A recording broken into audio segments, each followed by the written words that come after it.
Bethany, I Yeah. want to play for you Tim Walz at the memorial service for 9/11 on 2021, days after the disastrous bug out of Afghanistan. This is what the governor said, cut number 38. And then the years that happened after that classroom, I had the privilege of serving in this state's National Guard. And when I left, I had a 2-year-old. When I came home, I had a 3-year-old. But as I listened to Jill and I listened to Mariah, the guilt, I came home and my daughter went on. And when you're 2 and 3, she knew no difference. That's not true for some. They can't do that. And over the preceding years of watching us, and as our nation changed, and as our political systems became more difficult for all of us to understand. What do you stop it right, Bethany? What do you think he's doing there? I mean, he's telling us that he served in Afghanistan, but he feels like he's lucky to have come home alive. That's what he's telling us. He's also Now, the not a very response gifted is, yeah, the he's not a response very is, good oh, he was there writer. for a congressional delegation. Saw the, I don't know that that's true either, but do you think that could he not say that explicitly if he is he trying to mislead people about his service? That's what I'm asking you. Yeah, I mean, to me, when you're watching in that and you don't know anything about him, which nobody knew anything about him until, a week ago, you watch that and you think, wow, he served his country and he left his child behind and he's just grateful to be alive. That's what you hear as a member of that audience, and that's what he wanted you to hear. Is it a disqualifying event? I mean, it used to be, but I mean, it's hard for Trump to hit him on that, I think.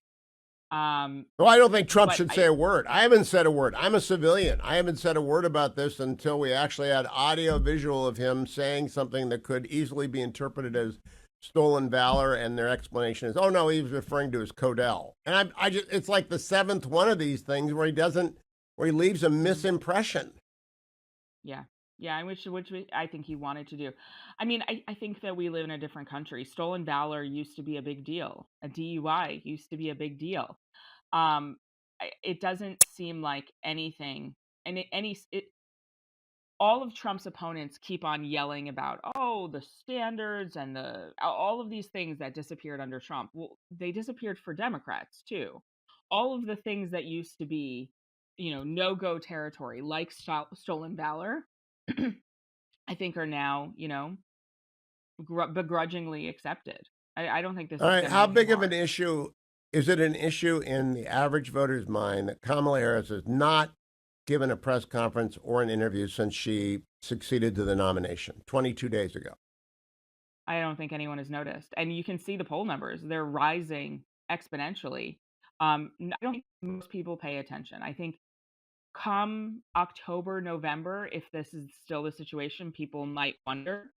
But I think the lesson from Biden was that nobody is paying attention because no one realized, unless you were hyper aware, that something was wrong until the debate. And so I think until we get closer and closer and people realize that they still haven't seen her ask and answer a question, and the press is going to play along with it because that's their job. Their job is to defeat Trump. So they're not going to raise a stink about it. So I mean, Do you think yeah, she's something qualified to be to- president, Bethany? I no, I don't love her. I don't know what qualified and not qualified means, but I think that she's not going to be a great president. She's sort of skated into every role that she's ever had in the way that she skated into this nomination, sort of by default, um, not through not through her own skill or expertise or anything. I mean, the clip of her explaining a cloud server is Kamala Harris. Well, I've got a regular 4 that I play. My favorite one. Let's play cut number 2 from a 2017 Recode issue. Interview. We have to stay woke. Like, everybody needs to be woke. And you can talk about if you're the wokest or woker, but just stay more woke than less woke. Yeah. That's what I'm used to. I just don't think she's got the depth to be president, Bethany. No.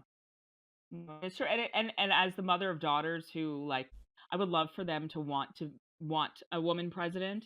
It doesn't make us look good. It's every bad stereotype of women. It's really it's a shame, but unfortunately, it looks like she's skating towards not just the nomination but the presidency. Um, a- and a lot of that is because Trump is breaking down in front of our eyes. I don't know what's going on over there, but this should be much more of a slam dunk than it seems to be.